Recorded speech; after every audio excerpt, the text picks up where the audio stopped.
ఏపీకి ప్రత్యేక హోదా సాధించడంలో విఫలమయ్యారని నిరసిస్తూ జై భారత్ పార్టీ ప్రత్యేక హోదా సాధన సమితి నేతలు శుక్రవారం సీఎం క్యాంప్ ఆఫీసును ముట్టడించారు.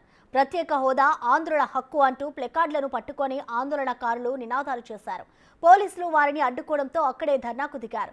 క్యాంప్ ఆఫీసు ముట్టడికి ప్రయత్నించిన సిబిఐ మాజీ జేడీ జై భారత్ పార్టీ అధ్యక్షుడు లక్ష్మీనారాయణ, ప్రత్యేక హోదా సాధన సమితి అధ్యక్షుడు చలసాని శ్రీనివాసరావుతో పాటు పలువురు నేతలను అరెస్ట్ చేశారు. అనంతరం వారిని మంగళగిరి పోలీస్ స్టేషన్ కు తరలించారు. పోలీస్ స్టేషన్లో కూడా నేతలు ఆందోళన కొనసాగించారు.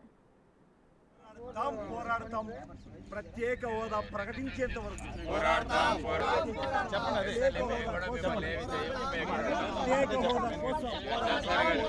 ప్రత్యేక హోదా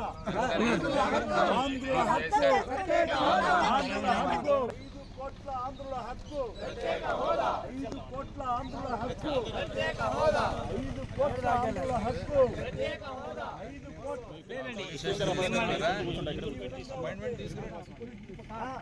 ప్రత్యేక హోదా.